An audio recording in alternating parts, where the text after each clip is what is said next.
രാവിലെയുള്ളൊരു നമ്മുടെ ക്ലാസ്സിൻ്റെ എൻട്രിയാണ്. ഞാൻ രാജേഷ് ചേർത്തലയുടെ ഫ്ലൂട്ടാണ് ഇതിനകത്ത് ഇട്ടത്. പക്ഷെ അത് കുഴപ്പമില്ല, ഫ്ലൂട്ടാണ്. നമ്മൾ സ്കൂളിൽ ഓപ്പൺ പ്രെയർ കഴിഞ്ഞാലും നമ്മുടെ ക്ലാസ്സിലേക്കുള്ള ഒരു എൻട്രി നമ്മുടെ പാഠഭാഗത്തിൻ്റെ ബന്ധം വെണ്ണക്കണ്ണനാണ്. അപ്പോൾ അതിന് വേണ്ടിയാണ് ഫ്ലൂട്ട് സജസ്റ്റ് ചെയ്തത്. ഒരു 2 മിനിറ്റ് ഫ്ലൂട്ട് കേൾക്കുമ്പോഴത്തേക്കും കുട്ടികൾ നിശബ്ദരാകും. പിന്നെ നമുക്ക് എളുപ്പമായ കാര്യം അത് നിങ്ങൾ ഫീൽ ചെയ്യുകയായിരിക്കും. അടുത്ത വേറെ ഉണ്ടോ? അപ്പോൾ എല്ലാവർക്കും നമസ്കാരം.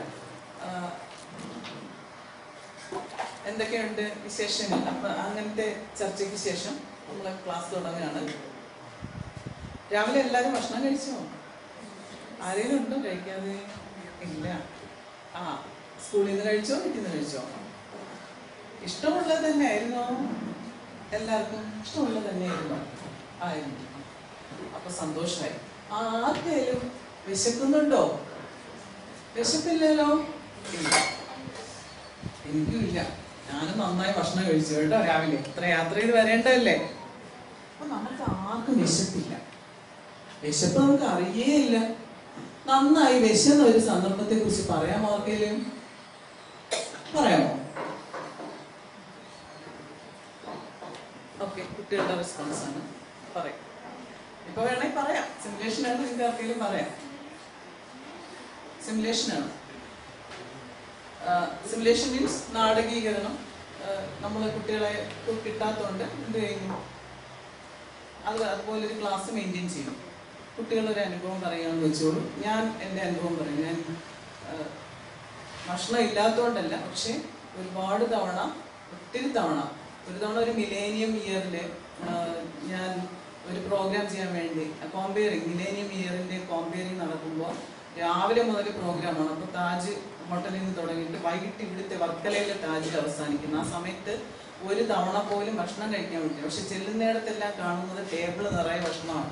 എനിക്ക് കണ്ണ് നിറഞ്ഞു പോയി. വൈകിട്ടൊരു 7 മണിയൊക്കെ ആയപ്പോൾ നിൽക്കാൻ വയ്യ. ലാസ്റ്റ് കഴക്കൂട്ടത്തെ അശ്വതി ഗാർഡൻസിലാണ്. അപ്പോൾ അവിടെ വന്നപ്പം അവിടെ ചീഫ് ഗസ്റ്റ് നെടുമുടി വേണു ഉൾപ്പെടെയുള്ള സിനിമാക്കാരെല്ലാവരും അവരും എല്ലാവരും കഴിച്ചു. 9:30 മണിക്കും പ്രോഗ്രാം അതിൻ്റെ പേരില്ല. ഭക്ഷണം ഉണ്ടായിട്ട് നമുക്ക് എന്ത് ചെയ്യാൻ പറ്റുന്നില്ല. വേഷന്ന് നമ്മൾ പ്രോഗ്രാം ചെയ്യണം. ആ അനുഭവം നമ്മളെ ടീച്ചർ ഈ ലാംഗ്വേജിലല്ലാതെ കുട്ടികളോട് ഒരു അനുഭവം പറയാൻ പറ്റും. നമുക്ക് ഇത്രത്തോളം വിശപ്പിന്റെ വിളി കേട്ട ഒരാളുടെ കഥയൊന്ന് വായിച്ചു നോക്കാം. നമുക്കിപ്പോൾ നമ്മുടെ കയ്യിലുണ്ട് ആ കഥ. എല്ലാവരുടെയും കയ്യിൽ പുസ്തകം ഉണ്ടല്ലോ. ഒന്ന് മറിച്ചു നോക്കൂ.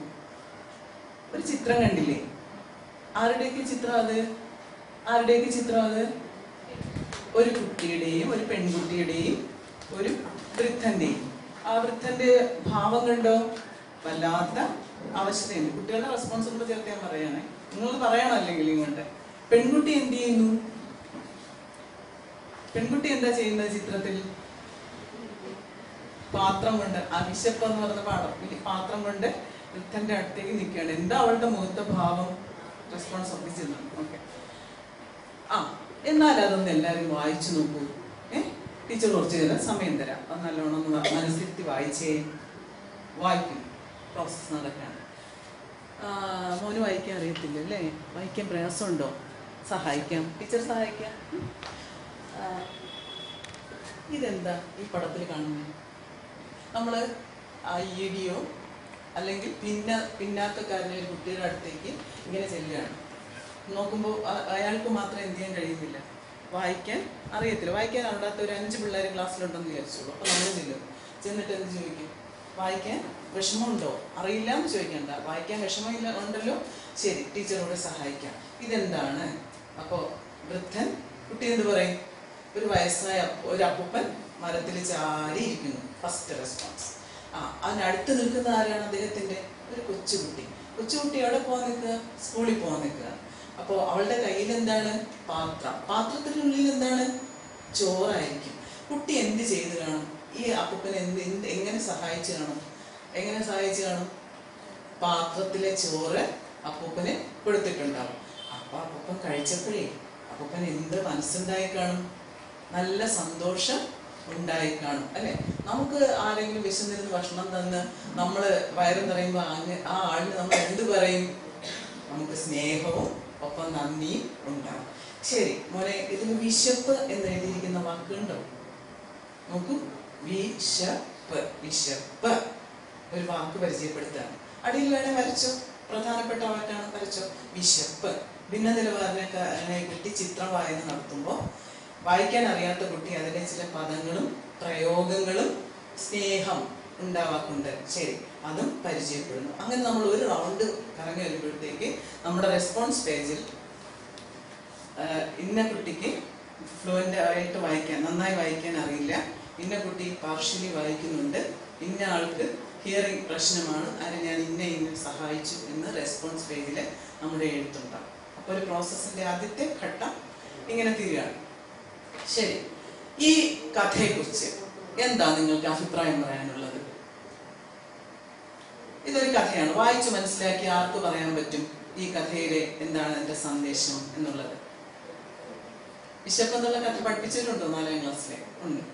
അതിൽ പറയുന്നത് ഇത് തന്നെയാണ്. ഭക്ഷണം കിട്ടാതെ വലഞ്ഞ ഒരാൾക്ക് ഒരു പെൺകുട്ടി സ്കൂളിൽ പോകുന്ന, അവർക്ക് ഇഷ്ടമുള്ള ചോറും കറിയുമാണ് അതിൽ നിറച്ചു വെച്ചിരിക്കുന്നത്. അത് ഷെയർ ചെയ്തിട്ട് പങ്കുവെച്ച് കൊടുത്തിട്ട്, ഇംഗ്ലീഷ് ഉപയോഗിക്കരുതേ ക്ലാസ്സിൽ, പങ്കുവെച്ച് കൊടുത്തിട്ട് എന്ത് ചെയ്യുന്നു? മലയാളം ക്ലാസ്സിലെ എന്താ ചെയ്യുക? അത് കഴിക്കുന്നു എന്നുള്ളതാണ്. ഇവിടെ നമ്മൾ ചോദിക്കുന്നു, നമ്മുടെ അടുത്ത് 3 ചിത്രമുണ്ട്. നമ്മുടെ നാട്ടിൽ ഇത്തരം കഥകൾ ഉണ്ടാവാറുണ്ടോ? നമ്മളെ സാമൂഹ്യ വിമർശനപരമായ ഒരു കാഴ്ചപ്പാടിലേക്ക് ഈ കഥയിലൂടെ പ്രവേശനത്തിന് ഇത് ഈ ലെസൺ എനിക്ക് തീർക്കാൻ 6 പീരീഡ് ഞാൻ ചോദിച്ചിട്ടുണ്ട്, 240 minutes. അപ്പോൾ ആദ്യത്തെ 3 ദിവസം ഇതിൻ്റെ എല്ലാ പ്രോസസ്സും, അവസാനത്തെ 3 ദിവസം ഞാൻ ഡിസൈഡ് ചെയ്ത് ഏറ്റവും പ്രധാനപ്പെട്ട ഒരു ഡിസ്കോഴ്സല്ലേ നമ്മൾ എടുക്കുകയുള്ളൂ. അത് ആസ്വാദനക്കുറിപ്പ് എഴുത്താണ്. അതിന് 3 ദിവസം, വായനയ്ക്ക് 3 ദിവസം. അങ്ങനെ 6 ദിവസത്തെ കാര്യമാണ്. 240 മിനിറ്റാണ് അനുവദിച്ചിട്ടുള്ളത്. അപ്പോൾ നമ്മുടെ നാട്ടിൽ ഇങ്ങനെയുള്ള സംഭവങ്ങൾ നടന്നതായി നിങ്ങൾക്കറിയാമോ? 4ാം ക്ലാസ്സിലെ ഒരു കുട്ടിയോടാണ് ചോദ്യം. കുട്ടി ചിലപ്പോൾ പറയും, ചിലർ പറയും, മിക്കവാറും പേരും പറയും. പക്ഷെ എന്നാൽ നോക്കൂ, ഈ ചിത്രങ്ങളിൽ എന്തുണ്ട് ഇതുമായി ബന്ധപ്പെട്ട്? അയ്യോ, ഇത് ഏറ്റവും പ്രശസ്തമായ പെയിന്റിംഗ് ആണ്, അതൊന്നും അവരെ അറിയണ്ട. പക്ഷെ ഈ കുട്ടിക്ക് എന്താണ് പ്രശ്നം? വിശപ്പാണ്. ഇതിന്റെ തീം എന്താണ്? വിശപ്പാണ്. അടുത്ത മാറ്റി. ഈ ചിത്രങ്ങൾ നമ്മൾ ചാർട്ട് പേപ്പറിൽ, പ്രിന്റ് എടുത്ത് ചാർട്ട് പേപ്പറിൽ ഈ ക്ലാസ് തീരുന്നത് വരെ നമ്മുടെ ക്ലാസ്സിൽ ഉണ്ടാവണം. കാരണം ടാലന്റ് ലാബ് വഴി നമ്മൾ എടുത്തിട്ടുള്ള നമ്മുടെ ക്ലാസ്സിലെ ഏറ്റവും മിടുക്കനായ വിദ്യാർത്ഥികൾക്ക് അവരുടെ ടാലന്റ് അനുസരിച്ച് ഇതിനെ പ്രയോജനപ്പെടുത്താനുള്ള അവസരം ക്ലാസ്സിൽ എപ്പോഴും ഉണ്ടാവും. അതാണ് ടാലന്റ് ലാബ് ഇതുമായിട്ട് ബന്ധിപ്പിക്കുന്നു, ഈ ലെസനുമായിട്ട്. ഇതും അത് തന്നെയാണ്. കുട്ടികൾ ഇതിനോടും റെസ്പോണ്ട് ചെയ്യും. നമ്മൾ വായിച്ച കഥയും ഈ ചിത്രവും കൂടെ ചേർത്ത് വായിക്കുമ്പോൾ എന്തോന്നു? വിശപ്പ് ഒരു വലിയ സത്യമാണ്, അല്ലെ? അടുത്തൊരു ചോദിച്ചു പെട്ടെന്ന് ഇത് ഏതാണ്ട് സമാനമായ ചിത്രമാണ്. ആ വിശന്ന് തളർന്നിരിക്കുന്ന അപ്പൂപ്പൻ അടുത്തൊരു കൊച്ചു പെൺകുട്ടി ചെന്ന് കാരുണ്യം, വിശപ്പിന്റെ കഥ പറയുകയോ കേൾക്കുകയോ ചെയ്യുന്നതാണ് ചിത്രം. നമ്മൾ ചിത്രം സെലക്ട് ചെയ്യുമ്പോഴും വളരെ ശ്രദ്ധിക്കണം, കുറച്ച് ബന്ധമുള്ള ചിത്രം. Okay, last one. ഇതാണ് നമ്മൾ കൊണ്ടുവരുന്ന ചിത്രം. ഇപ്പോ 4ാം ക്ലാസ്സിലെ കുട്ടിയെ നമ്മൾ എന്ത് ചിന്തിപ്പിക്കുന്നു? സമൂഹത്തിൽ വിശപ്പ് ഒരു വലിയ സത്യമായി നിൽക്കുകയാണ്. പക്ഷെ വേണ്ടവണ്ണം അതിനോട് പ്രതികരിക്കാൻ ഇന്നും നമുക്ക് ആയിട്ടില്ല. അങ്ങനെ മധുവിനെ നമ്മൾ വീണ്ടും ചിത്രത്തിലേക്ക് കൊണ്ടുവന്ന് ആ പ്രവേശകം മധുവിലെ അവസാനിപ്പിക്കുക. അപ്പൊ സാമൂഹ്യ പരിപ്രേക്ഷ്യം എന്നുള്ള പഠന ലക്ഷ്യം അതിലോട്ട് വന്നു. ഇനി നമുക്ക് പ്രവേശനം കഴിഞ്ഞു. അപ്പോൾ ചിലർക്ക് ഭക്ഷണം എത്ര കിട്ടിയാലും മതിയാവില്ല. ചിലർക്ക് ഭക്ഷണത്തോട് അതിയായ താല്പര്യമായിരിക്കും, അല്ലേ? പിന്നെ ചില സാധനം നിങ്ങൾക്ക് ഇഷ്ടമല്ലേ? ചില സാധനങ്ങള് അമ്മ മധുരം ഉണ്ടാക്കി വെക്കും, മധുരം പായസം ഉണ്ടാക്കി വെക്കുമ്പോൾ നിങ്ങൾ എന്ത് പറയും? അടുത്തോട്ട് വൈകിട്ട് ചെന്നിട്ട് എന്ത് പറയും? 1 ഗ്ലാസ് അമ്മ തന്നു. 2ാമത്തെ തവണ നിങ്ങൾ എന്താ പറയുക? വേണമെങ്കിൽ ഗ്ലാസ് ഒക്കെ മെല്ലെ പതുക്കെ പിടിച്ചിട്ട് എന്ത് പറയും? അമ്മ എനിക്ക് കുറച്ചു കൊടുത്താ, ഇങ്ങനെ പറയില്ലേ? പറയും, അല്ലേ? അപ്പൊ അമ്മ എന്ത് ചെയ്യും?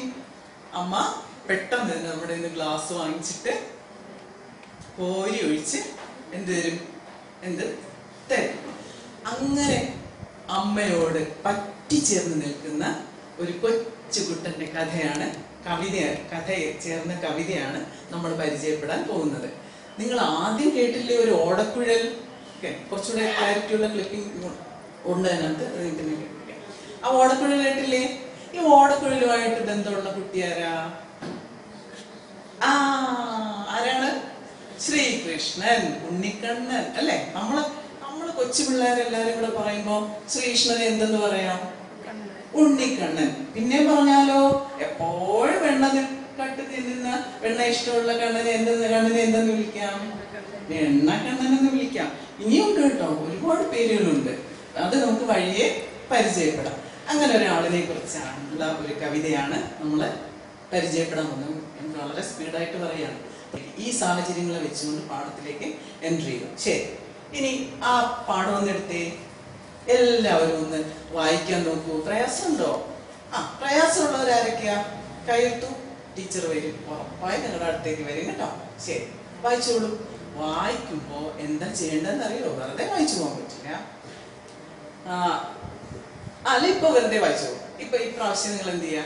ആ പാഠം നന്നായി, ആ കവിത നന്നായി വായിച്ചോളൂ. ഇഷ്ടപ്പെട്ട താളം ഈണമൊക്കെ ഇങ്ങോട്ട് പോരട്ടെ മനസ്സിൽ. ടീച്ചർക്ക് പാടാൻ അറിയോ? എനിക്ക് പാടിത്തരുമോ എന്നൊരാൾ ചോദിക്കും എന്നിടയിൽ നിന്ന്. ടീച്ചർ ഒന്ന് പാടുമോ എന്ന് ചോദിക്കും. അപ്പൊ നമ്മളെന്ത് പറയും? ടീച്ചർ പാടും. എപ്പോഴാ? നിങ്ങളൊക്കെ പാട്ട് കേട്ട് പഠിച്ചതിന് ശേഷം ടീച്ചർ പാടും. ശരി, അപ്പോ കൊടുക്കുന്നു, വായിക്കുന്നു. ഗ്രൂപ്പില് നമ്മളിത് അവതരിപ്പിക്കാൻ ആവശ്യപ്പെടും. ഇത് കുറച്ച് പ്രയാസമുണ്ട്, പദങ്ങൾ. അത് അങ്ങനെ സംശയം ചോദിക്കുന്ന കുട്ടിയുടെ അടുത്തിലേക്ക് നമ്മൾ ചെന്ന് കണ്ണെന്താൻ അന്നേരം വായിക്കാൻ കഴിയത്തില്ല 4ാം ക്ലാസ്സിൽ പെട്ടെന്നൊക്കെ ചെറുശ്ശേരിയുടെ പദച്ചേരുവ. നമ്മൾ എന്ത് ചെയ്യുന്നു? അവിടെ ചെന്ന് കൃത്യമായിട്ടും ഹെൽപ്പ് കൊടുക്കണം. കാരണം ഈ സന്ദർഭത്തിൽ അത് വായിക്കുകയാണ്, ഈണവും താളവും കണ്ടെത്തുകയാണ് നമുക്ക് പരമപ്രധാനം. അങ്ങനെ ശരി, ആ ഗ്രൂപ്പ് റെഡിയല്ലോ? ഏറ്റവും പിറകിൽ ഉള്ള ഗ്രൂപ്പ് റെഡിയാണോ? കവിത ചൊല്ലാൻ റെഡിയാണ്. എന്നാ വരൂ, നിങ്ങൾ ഏത് ഈണവും താളമാണെന്ന് ഞങ്ങൾ നോക്കട്ടെ. അപ്പോ നമ്മൾ അങ്ങനെ പറഞ്ഞാൽ ശരിയാവോ? 5-6 ഗ്രൂപ്പില്ലേ? ഏറ്റവും നല്ല ഗ്രൂപ്പിനെ കണ്ടുപിടിക്കണം. അല്ല, നമ്മള് പരിശ്രമം വെറുതെയാവും. ശരി, ഈ കണ്ടുപിടിക്കണമെങ്കിൽ ഇപ്പൊ എന്താ ചെയ്യാ?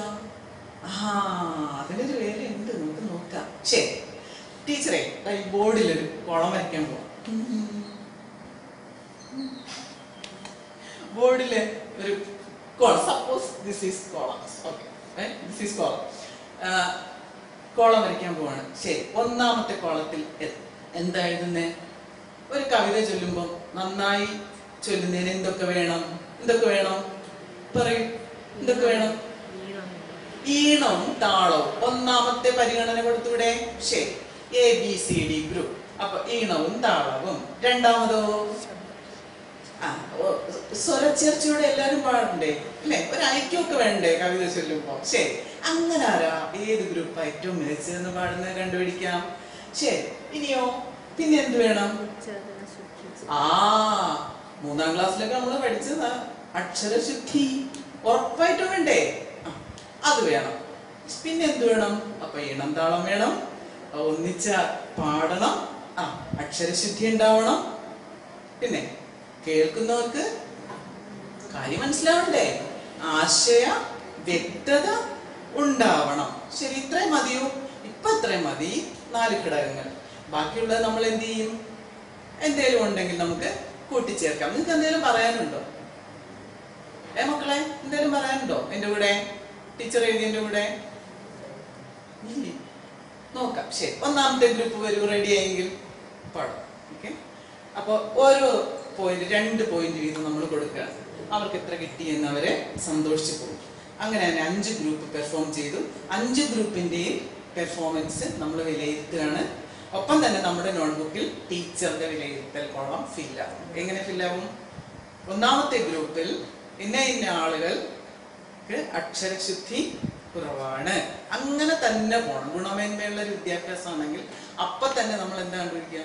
ഇന്ന കുട്ടിക്ക് ഇന്ന പ്രശ്നമുണ്ട് എന്ന് മാർക്ക് ചെയ്യുക, പരിഹാരം പിന്നെ. പക്ഷെ ആ ഒരു പ്രോസസ്സിൽ നമ്മൾ എന്ത് ചെയ്യുക? വളരെ ഡീപ്പായിട്ട് കുട്ടികളെ വിലയിരുത്താനുള്ള സന്ദർഭം കണ്ടുപിടിക്കാം. പദ്യം എല്ലാം കഴിഞ്ഞു. 5 പേരെയും നമ്മൾ വിലയിരുത്തി. ടീച്ചർ ചാർട്ടിൽ എഴുതിയിട്ടിരിക്കുകയാണ് കവിത, അതുണ്ട് ക്ലാസ്സിൽ. ഞാൻ സജിയോട് പറഞ്ഞു, എഴുതി അറിയത്തില്ല. നേരത്തെ പറഞ്ഞാലോ ടീച്ചർ പാടാൻ. ഇനി എന്താ ടീച്ചർ പാടാത്തെ? നമുക്ക് പാടാമല്ലോ, നമുക്ക് നന്നായി പാടാം അല്ലേ? ശരി, കേട്ടോളൂ. ഞാൻ കുറച്ചുപേര് പാടാം, അത് കഴിഞ്ഞ് നമുക്ക് എല്ലാവർക്കും കൂടെ ഒന്നിച്ച് പാടാം കേട്ടോ. 4ാം ക്ലാസ്സിൽ പാഠം എടുത്തവരുണ്ടോ? ഉണ്ടല്ലോ, സാറുണ്ടല്ലേ. സ്നാനവും ചെയ്തു നീയാകമിപ്പോളവും പാലിച്ചേനല്ലോ ഈ പാൽവെണ്ണ ഞാൻ. നമ്മൾ ശ്രദ്ധിക്കുന്നത് ചില കുട്ടികൾ നീയാഗമി എന്ന് ചൊല്ലിയിട്ടുണ്ടാവും. അത് നമ്മുടെ നോട്ട്ബുക്കിലുണ്ട്. അപ്പൊ നമ്മളവിടെ എന്താ നീയാഗമി എന്ന് തന്നെ വ്യക്തമായി ചൊല്ലിക്കൊടുക്കാൻ ശ്രദ്ധിക്കുകയാണ്. ഇങ്ങനെയുള്ള നീക്കേതുമേ താരാതെ എങ്ങോ നീ പോകുന്നതെന്നമ്മേ ചൊൽ. ടീച്ചറെ തരാതെ എന്നുള്ളത് അവിടെ തെറ്റിപ്പോയി, ഒരു കമന്റ്. അപ്പൊ നമ്മള് ഒന്നും മറുപടി പറയുന്നില്ല, പകരം ഇങ്ങനെയുള്ള നീക്കേതുമേ താരാതെ എങ്ങോ നീ പോകുന്നതെന്നമ്മേ ചൊൽ. ഓമന പൈതൽ താനിങ്ങനെ ചൊല്ലിത്തൻ കോമള ചുണ്ടു പീളുർക്കും നേരം ഉണ്ണിക്കൈ തന്നീലെ വച്ചു നിന്നിടിന വെണ്ണതാൻ കൊണ്ടുപോന്നമ്മയപ്പോൾ. ടീച്ചർക്ക് എത്ര തരം ഇണങ്ങളും ഭാവങ്ങളും പരിചയപ്പെടുത്തി കൊടുക്കുക എന്നുള്ളത് ചാലഞ്ചിങ് ആണ്. നമ്മള് എത്രയെങ്കിലും ഇതിനകത്ത് നമുക്ക് മഞ്ചരി വരുത്താറുണ്ട്. എനിക്ക് ഇങ്ങനെയാണോ ചൊല്ലി നീട്ടുകയും കുറുക്കുകയും ഒക്കെ ചെയ്യാം. അത് കുട്ടികൾക്ക് അറിയത്തില്ലല്ലോ. പക്ഷെ അങ്ങനെ എന്താ ചെയ്യാം, ഒരു 3-4 എണ്ണം കുട്ടികളെ അവര് ചൊല്ലാത്ത ഈണത്തിൽ നമ്മൾ എന്ത് ചെയ്യുക, കണ്ടുപിടിച്ച് വെക്കുക. ഓക്കെ, ഞാൻ 1-2 എണ്ണം പറഞ്ഞു. ഒറ്റക്കൈ തന്നിൽ നീ വെണ്ണ വെച്ചിടിനാൽ മറ്റേ കൈ കണ്ടിട്ടു കേഴുമല്ലോ. മൂത്തവൻ കയ്യിൽ നീ വെണ്ണ വെച്ചിടുമ്പോൾ അർത്ഥ നിന്നു ഞാൻ കേഴും പോലെ. വേറെണ്ണം പല രീതിയിൽ ഇത് ചൊല്ലി ഇതിന്റെ ഒരു സൗകര്യത്തെ അവർ കൊടുക്കുക. ഒപ്പം ആശയവ്യക്തത വരണം, ഉച്ചാരണ ശുദ്ധി. വളരെ കുട്ടികൾ തെറ്റിച്ചതിനെ നമ്മൾ എന്ത് ചെയ്യുക, സ്ട്രെസ് ചെയ്ത് പാടുക. അപ്പൊ അവര് ഞാൻ തെറ്റിച്ചല്ലോ എന്നൊരു ഉള്ളിൽ പോകും. നമ്മൾ പറയുന്നേ ഇല്ല വരും. അപ്പൊ 3 തവണ കഴിഞ്ഞിട്ട് പിന്നെ എന്ത് ചെയ്യാം, കുട്ടികളുമായിട്ട് ചേർന്ന് ഈ ഈണത്തിലും താളത്തിലും ഒരു 4 തവണ പാടുമ്പോഴേക്ക് ഈ കവിതയുടെ ഒരു ആസ്വാദന തലത്തിലേക്ക് കുട്ടികൾ എന്ത് ചെയ്തിരിക്കും, കടന്നിരിക്കും. ഇനി നമുക്ക് പറയാനുള്ളത് എന്താണ് മക്കളെ, ഇനിയുണ്ട് കാര്യങ്ങൾ. ഇതിനകത്ത് എന്താന്ന് എല്ലാവർക്കും മനസ്സിലായോ? കുറെ കാര്യങ്ങൾ മനസ്സിലായി. ശരി. ഇനി പഴയ പോലെ വായിച്ച പോരാ. ടീച്ചർ ചില കാര്യങ്ങളൊക്കെ പറയും, നിങ്ങൾക്കും പറയാട്ടോ. അത് ശ്രദ്ധിച്ച് എന്ത് ചെയ്യുക, നമ്മളിത് വായിക്കണം. ആഴത്തിലേക്കുള്ള റീഡിങ് പോവാം. അത് പറയാതെ എനിക്ക് ആസ്വാദന ഗ്രൂപ്പിലേക്ക് കയറാൻ പറ്റില്ല. അതുകൊണ്ടാണ്. എന്താണ് ആഴത്തിലേക്കുള്ളത്? ഇത് വായിക്കുമ്പോ ചില ആളുകൾക്ക് ഈ വരി എന്താ എനിക്കിഷ്ടം അല്ലെ. ഇപ്പൊ ഇത് തന്നെ വായിക്കുമ്പോ കള്ളനായുള്ളൊരു കാകൻ താൻ വന്നിട്ടൻ കയ്യിലെ വെണ്ണയെ കൊണ്ടുപോയി. പ്രത്യേക ഭാവമാണ്, പരിഭവം പറയാണ്. കയ്യിലെ വെണ്ണയെ പയ്യവേ വായിലിട്ട് അയ്യോ എന്നിങ്ങനെ ചൊന്നാൽ കുട്ടി ഇത് ഇഷ്ടായില്ലേ? അങ്ങനെ ഇഷ്ടമായെങ്കിൽ അതിന് നേരെ നിങ്ങൾ ഒരു സ്റ്റാർ കൊടുക്കൂ, ഒരു നല്ല നക്ഷത്രം അടയാളപ്പെടുത്തൂ ഏറ്റവും ഇഷ്ടമായ വരികൾക്ക്. ചിലര് വായിക്കുമ്പോ ചിലര് പെണ്ണയെ കണ്ടൊരു കണ്ണന്തന്നാനം വെണ്ണില ഓലുന്ന തിങ്കൾ പോലെ. തിങ്കൾ അറിയാം, ഇത് ഈ വെണ്ണില ഓലുന്ന പിടിയില്ല. മനസ്സിലായോ? കുറച്ച് മനസ്സിലായുണ്ട്. അപ്പൊ ഒരു കാര്യം ചെയ്തോ, നീ അവിടെ ഒരു ടിക്ക് മാർക്ക് ഇട്ടോ. കുറച്ച് മനസ്സിലായി. ടീച്ചറെ രക്ഷയില്ല കേട്ടാ. ഇതെന്താണ് ഈ യാഗമിപ്പോളം? ഇതുവരെ നമ്മൾ കേട്ടിട്ടില്ലാത്തൊരു സംഗതിയാണല്ലോ യാഗമിപ്പോളം. മക്കളെ ഭയങ്കര പ്രയാസം അത് മനസ്സിലാക്കാൻ. ഉണ്ടോ? അങ്ങനെ തോന്നുന്നുണ്ടോ? ശരി, നമുക്ക് ചർച്ച ചെയ്യാം. കാര്യമില്ല. അവിടെ ഒരു കാര്യം ചെയ്യുന്നത് ഏറ്റവും പ്രയാസമാണെങ്കിൽ അവിടെ ഒരു ഇൻറ്റു മാർക്ക് ഇട്ടോ. അങ്ങനെ എത്ര സ്റ്റാർ, എത്ര ടിക്ക്, എത്ര ഇൻറ്റു മാർക്ക് നിന്റെ വ്യക്തിഗതമായ റീഡിങ്ങിൽ വരുന്നു എന്നുള്ളത് കുട്ടിക്ക് സ്വയം വിലയിരുത്തലിനുള്ള അവസരമാണ്. ടീച്ചർ ഒന്ന് റൗണ്ട് ചെയ്യുമ്പോൾ അടുത്ത ആളുകൾ വരുന്നുണ്ട്. ആരാ? വായിക്കാൻ അറിയാത്തവർ. ചിത്രം വെച്ച് തന്നെ ചർച്ച ചെയ്യുകയും ഉണ്ണിക്കണ്ണൻ, വെണ്ണക്കണ്ണൻ എവിടെയാ എഴുതിയത്? നോക്കൂ, വെണ്ണക്കണ്ണൻ അത് ഇതിന്റെ വാക്കാണല്ലോ. അങ്ങനെയെങ്കിൽ വെണ്ണിലാവ് ഇവിടെ എവിടെയുണ്ട്? കണ്ടുപിടിക്കാവോ? വെണ്ണ ഉണ്ടല്ലോ, അപ്പോ അയ്യടയാളം ഉണ്ടല്ലോ ടീച്ചറെ. ഇതാവും ഗസിങ്. ഭയങ്കര പഠനം നടക്കുന്ന സന്ദർഭമാണ്. നമ്മള് ഈ വ്യക്തിഗത വായനയില് ഭിന്ന നിലവാരക്കാരനും IED കുട്ടികൾക്കും പഠന പിന്നാക്കക്കാരനും ഇടയിൽ ഉൾപ്പെടുമ്പോൾ ചിലപ്പോൾ നമ്മൾ ഈ ചിത്രത്തിന്റെ ഫോട്ടോ കോപ്പി എഴുതേണ്ടി വരും. IED കുട്ടി ഉണ്ടെങ്കിൽ വലുതാക്കി ഈ ചിത്രം തന്നെ കരുതേണ്ടി വരും. കാരണം നമ്മുടെ ഒരു പ്രധാനപ്പെട്ട ഇന്റൻഷൻ എന്താ, ഗ്രൂപ്പിലേക്ക് പോകുമ്പോൾ ഈ ഒരു കുട്ടി പോലും ആ ഗ്രൂപ്പിൽ പോയി നിശബ്ദനായി ഇരിക്കരുത്. ഒന്നും സപ്ലൈ ചെയ്യാനില്ലെങ്കിൽ നമ്മൾ എന്ത് ചെയ്യും, ആ ഗ്രൂപ്പിൽ മിണ്ടാതിരിക്കോ തലതാഴ്ത്തിയിരിക്കോ പിന്നാക്കക്കാരനാവുകയോ ചെയ്യും. അത് പാടില്ല. അതുകൊണ്ട് എൻ്റെ ക്ലാസ്സിലെ ഏറ്റവും പിന്നാക്കക്കാരനാണെന്ന് തോന്നുന്ന കുട്ടിക്കും ഒരു വാക്ക് ഷെയർ ചെയ്യാനോ ഒരു ആശയം ഷെയർ ചെയ്യാനോ എന്ത് ചെയ്യുക, ഇതിലുള്ള വകുപ്പ് ഉണ്ടാക്കി കൊടുക്കുക. അപ്പൊ വ്യക്തിഗത വായന കഴിഞ്ഞു, അവരിത് കണ്ടുപിടിച്ചു കഴിഞ്ഞു. ശരി, ഇനി ഗ്രൂപ്പിലേക്ക് പോകാമല്ലോ. ഗ്രൂപ്പിലേക്ക് പോകുമ്പോൾ എന്തൊക്കെ നിങ്ങൾ ഇതിൽ നിന്ന് മനസ്സിലാക്കും? ഇതിലെ ചില എന്തൊക്കെ കണ്ടുപിടിക്കാനാണ് ഗ്രൂപ്പിൽ പോകുന്നത്? ഗ്രൂപ്പ് റീഡിങ്ങിന് മുമ്പ് നമ്മൾ എന്തൊക്കെ നിർദ്ദേശങ്ങൾ കൊടുക്കുക? ഇതിലെ പ്രധാനപ്പെട്ട ആശയങ്ങൾ നിങ്ങൾ ചർച്ച ചെയ്ത്, അപ്പൊ നമ്മൾ ഡിക്ഷണറി ഒപ്പം കൊടുക്കുകയാണ്. ഡിക്ഷണറി നമ്മൾ എല്ലാ ഗ്രൂപ്പിലും കൊടുക്കുകയാണ്, ഒപ്പം കൊടുക്കുന്നു. പ്രധാനപ്പെട്ട വാക്കുകളുടെ അർത്ഥം കണ്ടുപിടിക്കുക, ആശയങ്ങൾ കണ്ടുപിടിക്കുക. ചില ചോദ്യങ്ങൾ ടീച്ചർ ചോദിക്കുന്നുണ്ട്. എന്താണ്, എന്ത് ന്യായമാണ് കണ്ണൻ അമ്മയോട് വെണ്ണയ്ക്ക് വേണ്ടി പറയുന്നത്? നീ കുളിച്ചിട്ട് വരുന്നവരെ ഞാനിവിടെ കാവലിൽ നിന്നില്ലേ എന്നുള്ള ന്യായമാണ്. അത്തരത്തിലുള്ള ചില ചോദ്യങ്ങൾ നമ്മൾ കൊടുക്കുന്നു, ഡിക്ഷണറി കൊടുക്കുന്നു. നമ്മൾ പറയുന്നു ഏറ്റവും പ്രധാനപ്പെട്ട പ്രയോഗങ്ങൾ ഇതിനകത്ത് നിങ്ങൾക്ക് മനസ്സിലാവാത്തുണ്ടെങ്കിൽ ഗ്രൂപ്പിൽ ചർച്ച ചെയ്യുക. ആ പ്രോസസ്സാണ് ഗ്രൂപ്പിൽ അപ്പോൾ നടക്കുക. നമ്മൾ അവിടെ എത്തുന്നു, ഗ്രൂപ്പ് ഫെസിലിറ്റേറ്ററായി ടീച്ചർ എത്തുകയാണ്. അന്നേരം എന്ത് നടക്കും? ഗ്രൂപ്പിൽ എല്ലാ കുട്ടികളും അവരുടെ ഊഴമനുസരിച്ച് നീ ആദ്യം പറയുന്നു, ഞാൻ കേൾക്കുന്നു, ഞാൻ പറയുന്നു, നിങ്ങൾ കേൾക്കുന്നു, ഷെയർ ചെയ്യുന്നു, സപ്ലിമെന്റ്, അപ്പോൾ ഓരോരുത്തരും അങ്ങോട്ട്. അപ്പൊ ഓരോ ഗ്രൂപ്പും സവിശേഷമായ ഒരു തലത്തിലെത്തി നിൽക്കുകയാണ്. പിന്നാക്കക്കാരുണ്ടെങ്കിൽ അവിടെ ഇരുന്ന് എന്താ ചെയ്യുക, ഇടപെട്ട് ആ ഗ്രൂപ്പിനെ നിന്ന നിലയിൽ നിന്ന് അല്പമെങ്കിലും നമ്മൾ ഉയർത്തുകയും ചെയ്യും. ആ സമയത്ത് നമുക്ക് മനസ്സിലാവും നമ്മൾ ഇവിടെ ഒരു വിശകലനാത്മക ചോദ്യം ചോദിക്കേണ്ടതുണ്ട്, അല്ലെ?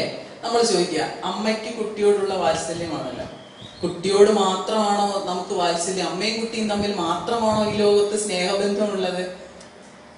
നമ്മൾ ആരൊക്കെ ഇതിനകത്ത് കള്ളനായുള്ള ഒരു കാകൻ എന്ന് പറയുന്നിടത്ത് പോലും സ്നേഹമുണ്ട്. അപ്പൊ ജീവികളെ സ്നേഹിക്കാം, പ്രകൃതിയെ സ്നേഹിക്കാം. കുട്ടികളെ ഇന്ന് നേരിടുന്ന പ്രശ്നങ്ങൾ എന്തൊക്കെയാ? കുട്ടികൾ ആർക്കെങ്കിലും വീട്ടില് ഇമാതിരി ഇപ്പോ നമ്മൾ എത്ര പത്രവാർത്തകൾ കേൾക്കുന്നു, പ്രശ്നങ്ങളില്ലേ? കുട്ടികളോട് ഇങ്ങനെയാണോ പെരുമാറേണ്ടത്? ആളുകൾ എങ്ങനെയാണ് ഓരോ കുട്ടിയും വീട്ടില് സംരക്ഷിക്കപ്പെടേണ്ടത് എന്നുള്ള ഒരു ചോദ്യം, ഒറ്റ ചോദ്യം, വിശകലനാത്മക ചോദ്യം എല്ലാ ഗ്രൂപ്പിലുമായി നമ്മൾ കൊടുക്കണം എന്നല്ല, നമുക്ക് കൊടുക്കാം. അപ്പോ ഏതിലേക്ക് വീണ്ടും പോയി? മനോഭാവത്തിലേക്ക്, മൂല്യത്തിലേക്ക്. നമ്മൾ ഒരിക്കലും എല്ലാ തവണയും നമ്മൾ അവഗണിച്ചു പോകുന്ന ഒരു സംഗതിയാണ് ഏറ്റവും പ്രധാനപ്പെട്ടതാണ്. അതിനുവേണ്ടിയ പഠനം നടത്തുന്നത്. അതിലേക്ക് നമ്മൾ ചെല്ലുന്നു. മനോഭാവവും മൂല്യവും വർദ്ധിപ്പിക്കാനുള്ള ഒരു വിശകലനാത്മക 1-2 ചോദ്യങ്ങൾ കൂടി നമ്മൾ ഗ്രൂപ്പ് എല്ലാം കണ്ട് അവരുടെ പ്രവർത്തനങ്ങൾ തൃപ്തികരമാണ് കുറെയെങ്കിലും എന്ന് മനസ്സിലാക്കിയതിനു ശേഷം ഇവിടെ നിന്ന് കൊടുക്കുകയാണ്. ഓക്കെ, അത് കഴിഞ്ഞിട്ട് ഇനി ഗ്രൂപ്പിന്റെ അവതരണമാണ്. അപ്പൊ അവര് കണ്ടെത്തിയ കാര്യങ്ങൾ, ഓരോ ഗ്രൂപ്പും വായനയിൽ കണ്ടെത്തിയത് എന്താണെന്ന് അവർ അവതരിപ്പിക്കുമ്പോൾ ആ സമയത്ത് മറ്റു ഗ്രൂപ്പുകൾക്ക് പരസ്പര വിലയിരുത്തൽ. ഈ ആദ്യം പറഞ്ഞ ഗ്രൂപ്പിനകത്ത് സ്വയം വിലയിരുത്തലും പരസ്പര വിലയിരുത്തലും നടക്കും, ടീച്ചറുടെ വിലയിരുത്തലും നടക്കും. രണ്ടാമത് ഗ്രൂപ്പ് അവതരണത്തിൽ എന്താണ്? പരസ്പര വിലയിരുത്തൽ നടക്കും, ടീച്ചറുടെ വിലയിരുത്തൽ നടക്കും. എങ്ങനെ റെസ്പോണ്ട് ചെയ്യും? ഇനി ഞാൻ പറയുന്നില്ല, ഇനി നിങ്ങൾ എങ്ങനെ നടക്കും? കൊടുത്തു കഴിഞ്ഞു. എന്തൊക്കെ കൊടുത്തു കഴിഞ്ഞു? സൂചകങ്ങൾ വായനയില് ആശയങ്ങൾ കണ്ടെത്തിയിട്ടുണ്ട്, പ്രധാന ആശയം കണ്ടെത്തിയിട്ടുണ്ട്, പിന്നെ പദങ്ങളുടെ ചേരുവ കണ്ടെത്തിയിട്ടുണ്ട്, അർത്ഥം, ചില വാക്കുകളുടെ അർത്ഥം കണ്ടെത്തിയിട്ടുണ്ട്, അല്ലെ? ഇത്തരത്തിൽ സൂചകങ്ങൾ കൊടുക്കുമ്പോൾ 5 പേര് കണ്ടെത്തുന്ന 5 വാക്കുകളുടെ അർത്ഥം ആയിരിക്കില്ല അടുത്ത ഗ്രൂപ്പ് കണ്ടെത്തുന്നത്. അപ്പൊ ഏകദേശം സഫീഷ്യന്റ് ആയി വരികയല്ലേ ക്ലാസ്? നിഘണ്ടുവിന്റെ സഹായത്തോടെ. ഡിക്ഷണറി വേണം, ഉറപ്പായും വേണം. അത് കഴിഞ്ഞാൽ പിന്നെന്താ? വിലയിരുത്തൽ നടക്കുമ്പോൾ കുട്ടികൾക്ക് മനസ്സിലാവും. പിന്നെ റിഫ്ലക്ട് ഈ ക്വസ്റ്റ്യൻ, വിമർശനാത്മക ചോദ്യത്തിന്റെ ഉത്തരവും അവിടെ വരികയാണ്. അത് കഴിഞ്ഞതിന് ശേഷം ടീച്ചറുടെ കൂട്ടിച്ചേർക്കലാണ് പഠനം നടക്കുന്ന രീതി. ഇതിനകത്തൊരു ചോദ്യം നമ്മൾ കൊടുക്കും. നമ്മളൊരു മെറ്റീരിയലും കുട്ടികളുടെ ഗ്രൂപ്പിൽ സപ്ലൈ ചെയ്യും. എന്താ അത്? സവിശേഷമായി ഇതൊന്നും അല്ലാതെ നമ്മൾ ഈ ഘട്ടത്തിൽ കൊടുക്കുന്ന മെറ്റീരിയൽ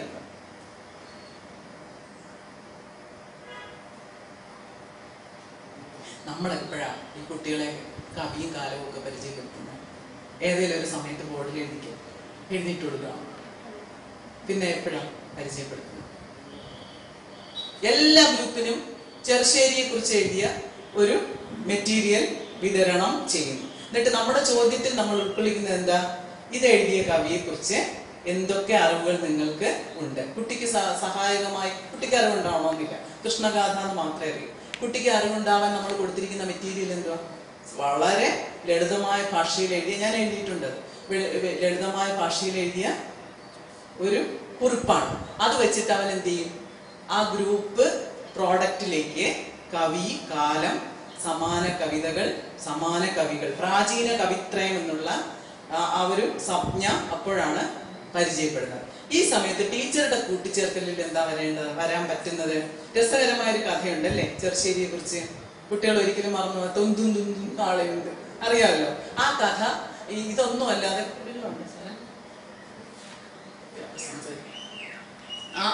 ആ കഥ ഈ സമയത്ത് നമുക്ക് കുട്ടികൾക്ക് പറഞ്ഞു കൊടുക്കാവുന്നതാണ്.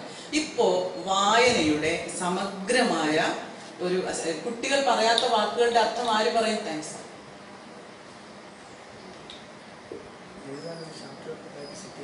ഓക്കെ, എല്ലാ ഗ്രൂപ്പും ഒഴിവായി പോയ വാക്കുകളുടെ അർത്ഥം പറഞ്ഞു കൊടുക്കലൊക്കെ ആരുടെ ജോലിയാണ്? വായനയുടെ ഘട്ടത്തില് ടീച്ചർ പറഞ്ഞു കൊടുക്കുകയാണ്, ഞാൻ പഠിപ്പിക്കുകയാണെന്ന് പറയാതെ അതിലൊരു വാക്കുണ്ടല്ലോ, എന്താണ്? അഞ്ചിതം. നിങ്ങൾ ആരും കണ്ടില്ലേ അത്? ടീച്ചർ കണ്ടു കേട്ടാ, പറഞ്ഞുതരാം. എന്താ അഞ്ചിതം? എന്താ അഞ്ചിതം? നിന്റെ ചിരി കണ്ടിട്ട് എന്താ ഒരു അഞ്ചിതമായിരിക്കുന്നല്ലോ. അപ്പൊ പിള്ളേർ ഉടനെ പറയും സുന്ദരമായിരിക്കുന്നല്ലോ, മനോഹരമായിരിക്കുന്നല്ലോ. അത് തന്നെ, മനോഹരമായിരിക്കുന്നു, അത്രേ ഉള്ളൂ. ചെറുശ്ശേരി ഉപയോഗിച്ചിരിക്കുന്ന പദങ്ങളൊന്നും ഇപ്പോഴത്തെ കവിതയിൽ അങ്ങനെ അല്ല. KR ടോണി മാത്രമാണ് ഈ ചെറുശ്ശേരി കവിതകളെ തിരിച്ചിട്ട് കവിത എഴുതുന്ന ആള്. ഈ പദങ്ങൾ കുട്ടികൾക്ക് അന്യമാണ്, അതുകൊണ്ട് തന്നെ. അപ്പൊ അത്തരത്തിൽ നമ്മുടെ 4ാം ക്ലാസ് ആണെന്ന് വിചാരിക്കാതെ സാഹിത്യ അഭിരുചിയുടെ ഒരു തലം കൂടെ നമ്മൾ എന്ത് ചെയ്യുക? ഈ KR ടോണിയുടെ ഒക്കെ പേരൊക്കെ പറയാനുണ്ടോ ക്ലാസ്സിൽ? പുതിയ കവികളുടെ ഇപ്പോഴത്തെ കവിതകൾ വായിക്കാറുണ്ടോ? ഇല്ല. അതിനകത്ത് ഇങ്ങനത്തെ വായിക്കാറുണ്ട്, ഇങ്ങനത്തെ പദങ്ങളുണ്ടോ? നിങ്ങൾ പറഞ്ഞില്ലേ താരാതെ തെറ്റാണെന്ന്. താരാതെ ചെറുശ്ശേരിയുടെ പ്രയോഗമാണ്, അത് സവിശേഷമായ പ്രയോഗമാണ്. അതുപോലത്തെ വാക്കുകൾ. അപ്പൊ അതെല്ലാം കഴിഞ്ഞു. ഇനി നമ്മൾ എന്ത് പറയുന്നു? അപ്പോൾ നന്നായി നിങ്ങൾ വായിച്ചിരിക്കുന്നു, നിങ്ങൾക്കിപ്പോ കുറെ കാര്യങ്ങൾ അറിയാം. നിങ്ങൾ ഇഷ്ടപ്പെട്ട ഭാഗം പറഞ്ഞപ്പോ എന്ത് നന്നായി പറഞ്ഞു മക്കളെ. വെണ്ണിലാവോലുന്ന തിങ്കൾ. തിങ്കളെ ഭംഗിയുള്ളതാ, അതിന് വെണ്ണിലാവും കൂടെ നിറഞ്ഞങ്ങ് പൂർണ്ണചന്ദ്രനാവുമ്പോ എന്താ ഒരഴക്. ഇത്തരത്തിൽ ആസ്വാദനത്തിന്റെ തലങ്ങളെ അവരറിയാതെ ഈ ടീച്ചറുടെ കൂട്ടിച്ചേർക്കൽ ചർച്ചയിൽ കൊണ്ടുവരിക. ശരി, ഇനി ഇതൊക്കെ ഇപ്പൊ ഇതൊരു ഘട്ടം കഴിയാണ്. ശരി, നമ്മൾ ഈ കവിത നന്നായി ആസ്വദിച്ച പോരല്ലോ, നമുക്കൊരു ചെറിയ പണിയുണ്ട്. എന്താ? നമുക്കിതിനെ കുറിച്ച് ഒന്ന് എഴുതി നോക്കിയാലോ? ഒന്ന് എഴുതി നോക്കുന്നോ മൈ ഡിയർ ടീച്ചേഴ്സ്? ഇപ്പോ നല്ല ഇത് എന്തെങ്കിലും ആകെ ഒരെണ്ണേ ഉള്ളൂ, മെറ്റീരിയൽ ഇല്ലാത്തോണ്ടായ പോട്ടെ, എഴുതി ആസ്വാദനക്കുറിപ്പ് എഴുതാൻ പോവാണ്. ആസ്വാദനക്കുറിപ്പ് എന്ന് പറഞ്ഞാൽ എന്തുവാണ്? എന്താണ് ആസ്വാദനക്കുറിപ്പ്?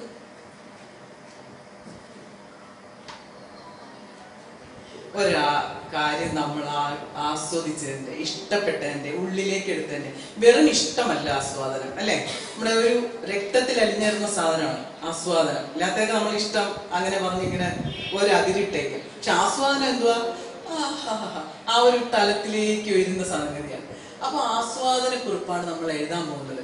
ശരി മക്കളെ, എന്തൊക്കെയാണ് നമ്മൾ ആസ്വാദനക്കുറിപ്പിൽ ആസ്വാദനക്കുറിപ്പ് എഴുതുമ്പോൾ സൂക്ഷിക്കേണ്ട, ശ്രദ്ധിക്കേണ്ട കാര്യങ്ങൾ പറയാമോ? ആസ്വാദനക്കുറിപ്പ് എഴുതുമ്പോ ശ്രദ്ധിക്കേണ്ട കാര്യങ്ങൾ പറഞ്ഞു. ആരാ പറയുന്നത്? ഞാൻ ഈ 1 man ഷോ ചെയ്യുമ്പോഴേ ശരിയാവില്ല, സിമുലേഷൻ അല്ലേ. ഒന്ന് പറയൂ ടീച്ചർ, പറഞ്ഞോ. ടീച്ചർക്ക് പറയാമോ? പറയാൻ പറ്റും, പറയാൻ ചെയ്യുന്നല്ലേ ക്ലാസ്സിൽ. സാറിന് എന്നെ സഹായിക്കാം. സാർ എന്നെ സഹായിക്കാൻ പോവാണ് കേട്ടോ, ടീച്ചറെ സഹായിക്കാൻ പോവാണ് സാർ. ആസ്വാദനക്കുറിപ്പ് എഴുതുമ്പോൾ ആദ്യം വായിച്ച കവിതയാണോ കഥയാണോ ഏതാണെന്നുള്ള അതറിയണം. അതുപോലെ തന്നെ അത് എഴുതിയ ആളിനെ കുറിച്ച് 1-2 വരികൾ കാര്യം ഇതിനകത്തുണ്ടായിരിക്കണം. ഇഷ്ടപ്പെട്ട വരികൾ ഉണ്ടായിരിക്കണം. ഇനി ഇത് വായിച്ചതിലൂടെ ഞാൻ എന്ത് ചെയ്യും എന്നുള്ള കാര്യം ഫൈനലി എഴുതിയെടുക്കണം. സാറിന് വളരെ നന്ദി കേട്ടോ. ചില കാര്യത്തിൽ ഞാൻ വിട്ടുപോയതായിരുന്നു, അപ്പൊ എനിക്ക് അത് കിട്ടി. ആസ്വാദന കുറിപ്പ് എഴുതുമ്പോൾ നമുക്ക് ശ്രദ്ധിക്കാൻ അതിനകത്ത് വരേണ്ട കാര്യങ്ങൾ അല്ലേ? ശരി. ആദ്യം കവിത എഴുതിയത് ആരാണ്? കവിതയാണ് നമ്മൾ എഴുതാൻ പോകുന്നത്, ഉറപ്പ്. അപ്പൊ ഇത് ആരാണ് എഴുതിയത് എന്നൊരു ചെറിയ പരാമർശമാണ്. ആസ്വാദന കുറിപ്പ് എഴുതാൻ എന്താ കാര്യം? നമ്മൾ കൊടുത്ത മെറ്റീരിയൽ വെച്ചിട്ട് ഗ്രൂപ്പ് ഡിസ്കഷൻ കഴിഞ്ഞ് അവര് വന്നിരിക്കുക, അവരെ കയ്യിലെ സാധനമുണ്ട്. പിള്ളേരെ ബുദ്ധിമുട്ടിക്കരുത്. ആസ്വാദന കുറിപ്പ് എഴുതാൻ ഓരോ ഡിസ്കോഴ്സ് കൊടുക്കുമ്പോൾ അത് പ്രധാനമാണ്. മെറ്റീരിയൽ സഫിഷ്യന്റ് നമ്മൾ കൊടുക്കണം. അത് കഴിഞ്ഞ് പിന്നെ എന്തൊക്കെ വേണം? ടീച്ചറെ, ഇതിന്റെ ഈണവും താളത്തെ കുറിച്ച് എഴുതണ്ടേ? ഞങ്ങള് എഴുതണമല്ലോ. ശരി. അങ്ങനെയെങ്കിൽ ഈണവും താളം എഴുതുമ്പോ എന്തുകൊണ്ടാണ് ഇത്രയും നന്നായത്? എന്തേലും നിങ്ങളുടെ ശ്രദ്ധപ്പെടുന്നുണ്ടോ? എന്തേലും ഈണവും താളവും നന്നാവാനുള്ള പ്രധാനപ്പെട്ട ഒരു കാര്യം? ഉണ്ട് കാര്യം. എന്താണെന്നറിയോ? ഇങ്ങനെ എങ്ങും ഓമന കോമള രണ്ടാമത്തെ വരിയിൽ എല്ലാ അക്ഷരവും ഒന്നുപോലെ ഉണ്ട്, ഉണ്ടോ? പിന്നെ അതുപോലെ നിർത്തുണ്ടല്ലോ, എന്തൊരു സൗന്ദര്യമാണ് ചെറുശ്ശേരിയുടെ നിർത്ത്. അപ്പൊ അദ്ദേഹം ചില കാര്യങ്ങൾ പാലിച്ചത് കൊണ്ടാണ് ഇത്രയും മനോഹരമായ ഇടം. നമ്മൾ വൃത്തം എന്നൊരു പേര് പറയുന്നില്ല ക്ലാസ്സിൽ, അതോടെ പിള്ളേരോട് വൃത്തം എന്നൊരു പേര് നമ്മൾ പറയുന്നില്ല. ഇത്തരം ചില കാര്യങ്ങൾ രചനയിൽ സൂക്ഷ്മമായി പാലിച്ചത് കൊണ്ടാണ് ഈ നല്ല ഈണത്തിലും താളത്തിലും എങ്ങനെയാണോ നമുക്ക് പാടാൻ പറ്റിയത്. ശരി. അപ്പൊ അത് ആസ്വാദനത്തിന്റെ ഒരു തലമാണല്ലോ. ശരി. ഇനിയിപ്പോ എന്താ? കാകൻ. ചില കാര്യങ്ങൾ നമ്മുടെ ശ്രദ്ധ പിടിച്ചു പറ്റിയല്ലേ? കണ്ണന്റെ ഒരു ചോദ്യവും ഒരു നിപ്പും ഉണ്ടല്ലോ, വരച്ചു വെച്ചതുപോലെയുണ്ട്. അതെങ്ങനെ വരച്ചു വെക്കുന്ന കവിതയില്? വാക്കുകൊണ്ട് വരയ്ക്കാം. ശരി. അതിന് ടീച്ചർ പേരെഴുതട്ടെ. ശരി. ഇനി മറന്നുപോവോ? ഇല്ല. എന്താ? വാങ്മയ ചിത്രങ്ങൾ ഇതിനകത്ത് എത്രയുണ്ട്? കാവ്യഭംഗി എത്രയുണ്ട്? ഏറ്റവും സവിശേഷമായ ചില പദച്ചേരുവകൾ ഉണ്ടല്ലേ നമ്മളെ രസിപ്പിച്ച്. എന്തൊക്കെയാ പറയാമോ? പറയാം. കണ്ണന്താനം നേരം നോക്കി നിന്നീടിനാൾ.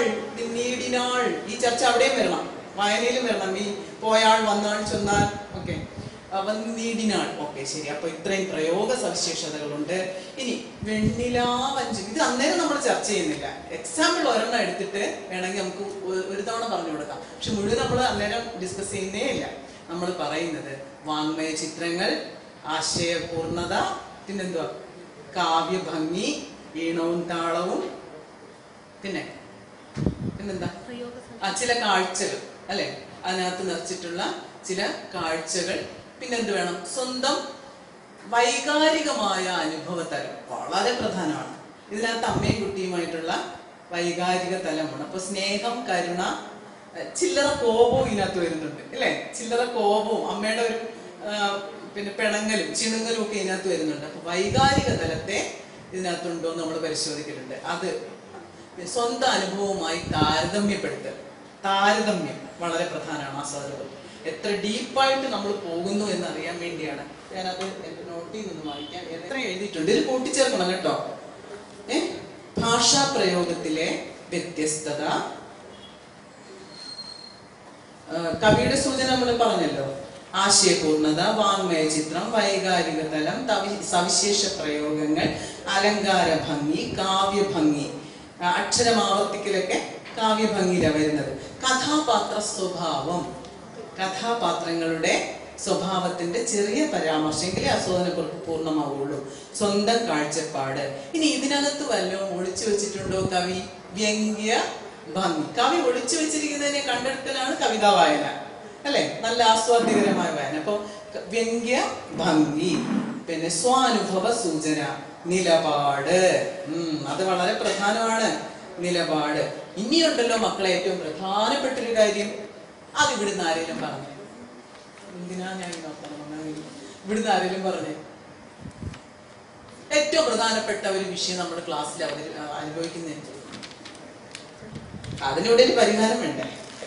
അതിനെവിടെയും പരിഹാരം വേണ്ടേ? എന്താണ്?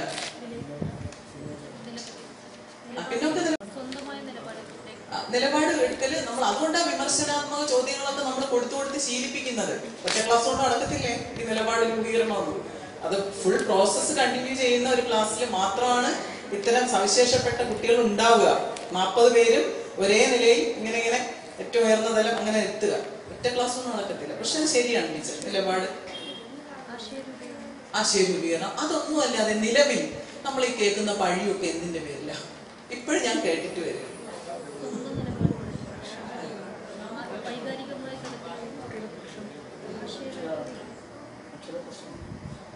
കുട്ടികൾ എഴുതുന്നത് വാക്യഘടനയോ ഒന്നുമേ പാലിക്കുന്നില്ല, അക്ഷരത്തെറ്റ്. അപ്പൊ നമുക്ക് അതിനകത്ത് ഒരു ഇൻഡിക്കേറ്റർ കൂട്ടിച്ചേർക്കാനുള്ള എന്താണ്? തെറ്റുകൂടാതെയുള്ള എഴുത്ത്. അത് ഏത് വ്യവഹാര രൂപത്തിലും ഒരു സൂചകമായി നിൽക്കണം. തെറ്റുകൂടെങ്കിൽ പിള്ളേർക്ക് തമ്മിലൊരു കോമ്പിറ്റൻസി ഉണ്ടാവും. ഏറ്റവും കൂടുതൽ തെറ്റ് കുറഞ്ഞ ആളെ കണ്ടുപിടിക്കില്ല, അങ്ങനെയൊക്കെ ഇല്ലേ? അങ്ങനെയൊക്കെ ചില വിദ്യകളുണ്ട് ക്ലാസ്സിൽ. അത്രയും. ഇനി ഇതിനകത്ത് വല്ലതും കൂട്ടിച്ചേർക്കാനുണ്ടോ? എൻ്റെ ഓർമ്മയിൽ ഇത്രയേ ഉള്ളൂ, ഞാൻ ചെയ്യുന്നതും ഇത്രയേ ഉള്ളൂ. അതിനകത്ത് ഇല്ലല്ലോ. 4ാം ക്ലാസ്സിലെ ഒരു കുട്ടിക്ക് ഇത്ര അതെ വരി ചേർക്കുക, അതിന്റെ വിശദീകരണം, അതിന്റെ കൂടെ തന്റെ നിലപാടും സ്വാനുഭവവും ഒക്കെ വരാം. അപ്പോഴാണ് ഈ നല്ലൊരു ആസ്വാദനക്കുറിപ്പിന്റെ തലത്തിലേക്ക് നമ്മൾ മാറുന്നത്. അങ്ങനെ എഴുതാൻ വേണ്ടി സൂചകങ്ങൾ രൂപീകരിച്ച് നമ്മൾ വ്യക്തിഗത രചനയ്ക്ക് അയക്കുകയാണ് കുട്ടികളെ. അവർ എഴുതി കഴിഞ്ഞു. റാൻഡം പ്രസന്റേഷൻ വേണമെന്നുള്ളവർക്ക് വായിക്കാം, വായിച്ചില്ലെങ്കിൽ ഒരു പ്രശ്നവുമില്ല, കുഴപ്പമില്ല. കാരണം നമ്മളൊന്ന് നടന്നു നോക്കുമ്പോൾ ഇനി ഇവിടെ ഏതെങ്കിലും നമ്മൾ പിന്നാക്കക്കാരനെ സഹായിക്കും. അവരൊഴിവായി പോരുന്നല്ലോ ഒരു തലത്തിലും. എങ്ങനെ സഹായിക്കും? അവൻ എഴുതാൻ അക്ഷരം അറിയാത്ത കുട്ടിയാണെന്ന് തന്നെ നമ്മൾ പറയുന്നു. എഴുതാൻ അറിയത്തില്ല, അവനെങ്ങനെയാണ് ഇത്രയും ഉയർന്ന തലത്തിൽ ഒരു ആസ്വാദനക്കുറിപ്പിന്റെ സഹായത്തോടെ നമ്മൾ നേരത്തെ പരിചയപ്പെടുത്തിയ പദങ്ങൾ ഇപ്പോൾ അവനേറെ പ്രിയങ്കരമായിട്ടുണ്ട്. വെണ്ണക്കണ്ണൻ, വെണ്ണിലാവ്, അല്ലേ? അത്തരത്തിലുള്ള ചില ചെറിയ സൂചനകൾ അവന്റെ നോട്ട്ബുക്കിൽ വേണം. ശ്രദ്ധിക്കാനുള്ളത്, ഒഴിഞ്ഞ താളോടുകൂടി ഒരു കുട്ടിയും ഗ്രൂപ്പിലേക്ക് പോകാൻ പാടില്ല.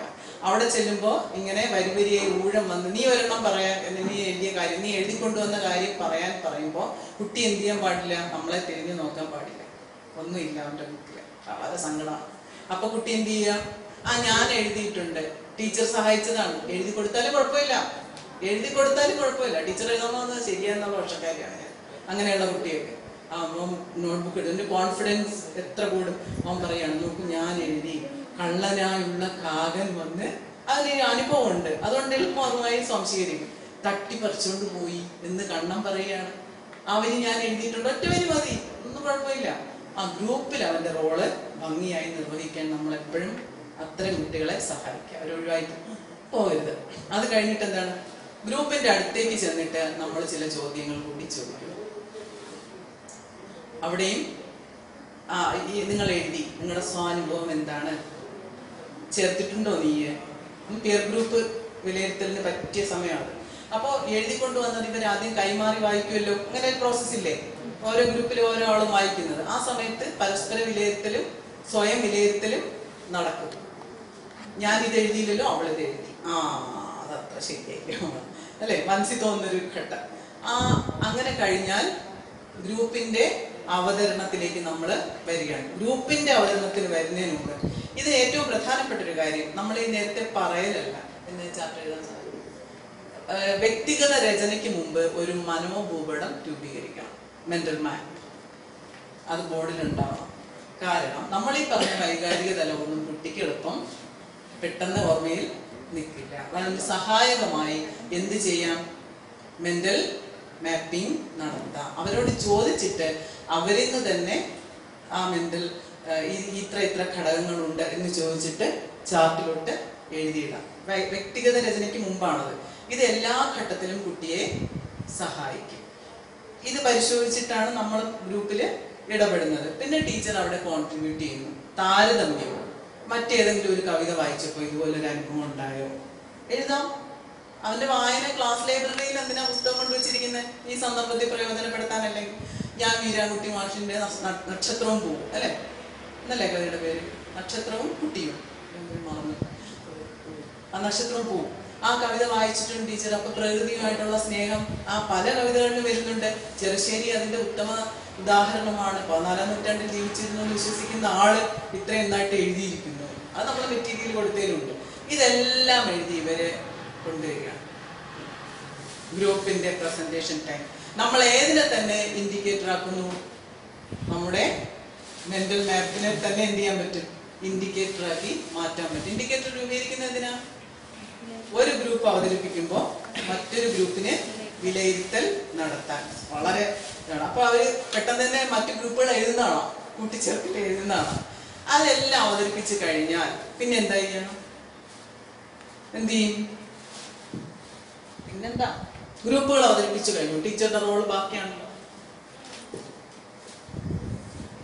ടീച്ചർ വളരെ ശ്രമപ്പെട്ട് വീട്ടിൽ വെച്ച് തയ്യാറാക്കി കൊണ്ടുവന്ന ടീച്ചർ വെർഷൻ ഇപ്പോഴാണ് എടുക്കേണ്ടത്. പക്ഷെ ഇതിനിടയിൽ നടക്കേണ്ട ഒരു പ്രോസസ് എന്താണ്? ടീച്ചർ വെർഷൻ നമ്മുടെ കയ്യിലുണ്ട്, നമ്മളെക്കാൾ നന്നായി ഒരു പെങ്കൊച്ച് എഴുതി വെച്ചിരിക്കും. എന്ത് ചെയ്യും? പുറത്തെടുക്കണ്ട, ഒരു കുഴപ്പമില്ല, അതിനെ വാങ്ങിച്ചാൽ മതി, അതിൽ കൂട്ടിച്ചേർക്കലുകൾ നടത്തിയാൽ മതി. ഇനി ആരും എഴുതിയിട്ടില്ലെങ്കിലും നന്നിട്ട്, പക്ഷെ അത് അപൂർവമാണ് കേട്ടോ. എനിക്ക് അങ്ങനെ ഒരു ട്രെയിനിങ്ങിൽ കിട്ടിയിട്ടുണ്ട്. എൻ്റെ ടീച്ചർ വെർഷൻ മാറ്റി വെച്ചിട്ട് ഞാൻ പത്തനംതിട്ടയിൽ ആ കുട്ടിയുടെ ടീച്ചർ വെർഷൻ എടുത്ത് ക്ലാസ് കൈകാര്യം ചെയ്തു. എനിക്ക് ജീവിതത്തിൽ ഒരു അനുഭവമാണ്, വേറൊരിടത്തും ഇല്ല. അങ്ങനെ വരണമെന്നില്ല. അപ്പൊ ടീച്ചറിന്റെ ടീച്ചർ വെർഷൻ ഇങ്ങനെ തുടങ്ങും. അമ്മ യശോദയായിട്ട് തന്റെ ഉണ്ണിയുടെ ഈ വിധമുള്ള കളികൾ വാത്സല്യപൂർവ്വം സ്വീകരിക്കുന്നു. 14-ാം നൂറ്റാണ്ടിൽ ജീവിച്ചിരുന്നു എന്ന് കരുതപ്പെടുന്ന ചെറുശ്ശേരി നമ്പൂതിരി രചിച്ച കൃഷ്ണഗാഥയിൽ നിന്നാണ് ഈ ഭാഗം എടുത്തിട്ടുള്ളത്. കവിയിലേക്ക് പോവുകയാണ്. മഞ്ചേരി വൃത്തത്തിൽ ശ്രീകൃഷ്ണന്റെ ജന്മം മുതൽ സ്വർഗാരോഹണം വരെയുള്ള കഥ അദ്ദേഹം കൃഷ്ണഗാഥയായി രചിച്ചു. മതി, അത്രയും മതി. വാത്സല്യത്തിന്റെ വ്യത്യസ്ത ഭാവങ്ങളായ സ്നേഹം, കാരുണ്യം എന്നിവ ഈ കവിതയിൽ തെളിഞ്ഞു കാണാം. ഓക്കെ. അമ്മ കുളി കഴിഞ്ഞെത്തും വരെ ആശയപൂർണത പ്രധാനപ്പെട്ട ഒരു ഇൻഡിക്കേറ്ററാണ്. ആശയപൂർണത ചെറിയ ഒരു സൂചന പോരാ, ആശയപൂർണത ഉണ്ടാവണം. അത് കഴിഞ്ഞു കൃഷ്ണഗാഥയിലെ പ്രധാന പ്രത്യേകത അതിലുപയോഗിച്ചിരിക്കുന്ന പദപ്രയോഗങ്ങളാണ്. എന്തൊക്കെ? താരാതെ, നിന്നീടിനാൾ, കണ്ണന്താൻ, അഞ്ചുക എന്നിവ ഈ ഭാഗത്തു നിന്ന് ഞാൻ കണ്ടെത്തിയ ചില പ്രത്യേക പ്രയോഗങ്ങളും പദങ്ങളുമാണ്. വാഗ്മയ ചിത്രങ്ങളാലും ഈ ഭാഗം സമ്പുഷ്ടം തന്നെ. ഓക്കെ. ടീച്ചർ വെർഷൻ ഇങ്ങനെ നീളുകയാണ്. ഇത് നമ്മൾ അവതരിപ്പിക്കുന്നു. അതിനുശേഷം ഏറ്റവും മികച്ചതെന്നോ നമുക്ക് എഡിറ്റ് ചെയ്യണമെന്ന് തോന്നിയ ഒരു പ്രോഡക്റ്റ് നമ്മൾ തീരുമാനിക്കും. ആ പ്രോഡക്റ്റ് എടുത്തിട്ട് അപ്പൊ ടീച്ചർ വെർഷൻ വായിച്ചു വെക്കുമ്പോൾ തന്നെ കുട്ടികളുടെ മനസ്സിലെന്താ, ഞങ്ങൾ ഇത്രയും കൊണ്ട് എത്തിയില്ല, ടീച്ചർ കുറെ കാര്യങ്ങൾ പറഞ്ഞിട്ടുണ്ട്, ഇതിപ്പോ എന്ത് ചെയ്യും ഇല്ലേ ചിന്ത. ഉടനെ നമ്മൾ എന്ത് ചെയ്യും? ടീച്ചർ വെർഷൻ അവതരിപ്പിച്ചിട്ട് ശരി, നമുക്ക് ഒരു പ്രധാന പ്രോസസ്, ഒരു ക്ലാസ്സിൽ നിന്ന് ഒഴിവാക്കാൻ പറ്റാത്ത, ഈവൻ സോഷ്യൽ സയൻസ് ക്ലാസ്സിൽ നിന്ന് പോലും ഒഴിവാക്കാൻ പറ്റാത്ത ഒരു പ്രോസസ്സാണ് എഡിറ്റിംഗ്. എഡിറ്റിങ്ങിന്റെ ഒരു പ്രോഡക്റ്റ് തീരുമാനിക്കുന്നു, അത് അവരെ വിളിക്കുന്നു, അവരെ കൊണ്ട് പറ്റുമെങ്കിൽ അവർ ചെയ്യട്ടെ. പക്ഷെ ടീച്ചറുടെ നേതൃത്വത്തിൽ ആ എഡിറ്റിംഗ് പ്രോസസ്സാണ്. എന്തൊക്കെ എഡിറ്റ് ചെയ്യും? വാക്യഘടനയിൽ തെറ്റുണ്ടാവും ഇല്ലേ? പിന്നെ എന്തൊക്കെ? അക്ഷരങ്ങളിൽ തെറ്റുണ്ടാവും. പിന്നെ ആശയം പൂർണ്ണമായും പറഞ്ഞിട്ടുണ്ടാവില്ല. 4-ാം ക്ലാസ്സിലെ കുട്ടികളാകുമ്പോൾ ഒരു 1.5 ചാപ്റ്റ് ഉറപ്പായി ഒരു ഗ്രൂപ്പിന്റെ പ്രോഡക്റ്റ് ആയിട്ട് വരും. ഒരു ചാപ്റ്റർ പിന്നെ ഒരു അര ചാപ്റ്റർ, ഏറ്റവും കുറഞ്ഞത് 4-ാം ക്ലാസ്സിൽ. അപ്പൊ അത്തരത്തിൽ നമ്മൾ എന്ത് ചെയ്യുന്നു? ഒരു പ്രോഡക്റ്റ് എടുത്ത് എഡിറ്റ് ചെയ്തിട്ട് മറ്റുള്ളവരോട് അവരുടെ ഗ്രൂപ്പിൽ എഡിറ്റ് ചെയ്യാനോ പരസ്പരം കൈമാറി എഡിറ്റ് ചെയ്യാനോ ആവശ്യപ്പെടും. പക്ഷെ കൈമാറി എഡിറ്റ് ചെയ്യുന്നതിനോട് എനിക്ക് യോജിപ്പില്ല. അവരവരുടെ പ്രോഡക്റ്റ് അവരവർ എഡിറ്റ് ചെയ്യുന്നതാണ് നല്ലത്. അപ്പോൾ അത് ചെയ്യുന്നു. അത് കഴിഞ്ഞാൽ ഇവരെന്താ ചെയ്യുന്നത്? ടീച്ചർ വെർഷൻ ഉണ്ട്, അവർ എഡിറ്റ് ചെയ്ത പ്രോഡക്റ്റ് ഉണ്ട്. 4-ാം വട്ട ചർച്ച ക്ലാസ് നടന്നു കഴിഞ്ഞു ഈ കവിതയെ കുറിച്ച് ആസ്വാദനക്കുറിപ്പോടുകൂടി. ഇനി വല്ല സംശയം ഉണ്ടോ ബാക്കി കുട്ടിക്ക്? ഓരോരുത്തരുടെ അളവ് പോലും ഇപ്പൊ നമ്മുടെ കയ്യിലുണ്ട്. നിന്ന നിലയിൽ ഒരു രക്ഷയില്ല ഈ രമേശനെ കൊണ്ട്. അവൻ ഇഞ്ച എന്ന് പറയുന്ന അക്ഷരം ഇനി എങ്ങനെ ഞാൻ പഠിപ്പിക്കും എന്ന് ഈശ്വര എന്ന് നമ്മൾ പ്രതിജ്ഞ എടുത്താൽ അതിന്റെ പരിഹാര പ്രവർത്തനം എന്താണെന്ന് ടീച്ചിങ് മാനുവലിൽ വന്നു കഴിഞ്ഞു, എഴുതി കഴിഞ്ഞു. ഇഞ്ചായുള്ള കാർഡുകൾ, വാക്ക് അക്ഷരം എഴുതിയ കാർഡുകൾ ക്ലാസ്സിൽ കൊണ്ടുവരിക, കളർ മാറ്റി എഴുതിയ ചാർട്ട് ബോർഡിൽ പ്രദർശിപ്പിക്കുക, അവനോട് ഇഞ്ചായുള്ള പേപ്പർ കട്ടിങ്സ് വെട്ടിയെടുത്ത് കൊണ്ടുവരാൻ നാളെ മുതൽ പറയുക അല്ലെ. അവനായി പ്രത്യേക ഒരു കോർണർ കൊടുത്തിട്ട് അവന്റെ പ്രോഡക്ട്സ് അവിടെ വെക്കാൻ പറയുക, മറ്റുള്ള കുട്ടികളെ കൊണ്ട് അഭിനന്ദിപ്പിക്കുക. 100,000 പരിഹരണ പ്രശ്നങ്ങളെ ആ ഒരൊറ്റ പ്രശ്നം പരിഹരിക്കാൻ നമ്മൾ കണ്ടെത്തി ടീച്ചിങ് മാനുവലിൽ കുറിച്ച് കഴിഞ്ഞു. ഒപ്പം നടക്കേണ്ട പ്രോസസ്സായത്. അത് കഴിഞ്ഞാൽ ടീച്ചർ വെർഷൻ കഴിഞ്ഞു, എഡിറ്റിംഗ് കഴിഞ്ഞു. ഇനി എന്താണ്? പിള്ളേരെ നോട്ട്ബുക്ക് ഇപ്പോഴും പോരാ, പഠന തെളിവായിട്ടില്ല. മെച്ചപ്പെടുത്തി എഴുത്ത് അല്ലെ. എന്നുവെച്ചാൽ ടീച്ചർ വെർഷൻ കോപ്പി ചെയ്യലാണോ? ഓടിക്കണം അങ്ങനെ കൊണ്ടുവന്ന. എന്താ പറയുന്നത്? നിങ്ങൾ എഴുതി സ്വയം ഒരു രചന ഉണ്ടല്ലോ ഇപ്പൊ, ആ രചനയും നീ ആദ്യം എഴുതി വ്യക്തിഗത രചന, അതിൽ നിന്ന് നിനക്ക് ഇഷ്ടമുള്ള പോർഷൻ, നിങ്ങളുടെ ഗ്രൂപ്പിൽ പൊതുവായി ചർച്ച ചെയ്ത പോർഷൻ, പിന്നെ ടീച്ചർ വർഷം വായിച്ചപ്പോൾ കിട്ടിയ ആശയം, ഇനി നിനക്ക് എന്തെങ്കിലും കൂട്ടിച്ചേർക്കാൻ വീട്ടിലോ അമ്മയോ ആരെങ്കിലും സഹായിച്ചെങ്കിൽ അത്, ഇതെല്ലാം കൂടെ ചേർത്തൊരു എഴുത്തെഴുത്. അതാണ് നിന്റെ പഠന തെളിവ്. അത് കഴിഞ്ഞാൽ എന്ത് ചെയ്യാം? ഇത് തയ്യാറാക്കാം. പോർട്ട്ഫോളിയോ തയ്യാറാക്കാം അല്ലേ? അപ്പോൾ 6 ക്ലാസ് കൊണ്ട് 240 മിനിറ്റ് കൊണ്ട് നമ്മൾ വെണ്ണക്കണ്ണൻ എന്ന് പറയുന്ന പാഠം വായനയും ആസ്വാദനക്കുറിപ്പും പ്രോസസ് ചെയ്ത് കഴിഞ്ഞു. ഓക്കെ, അത്രയേ ഉള്ളൂ.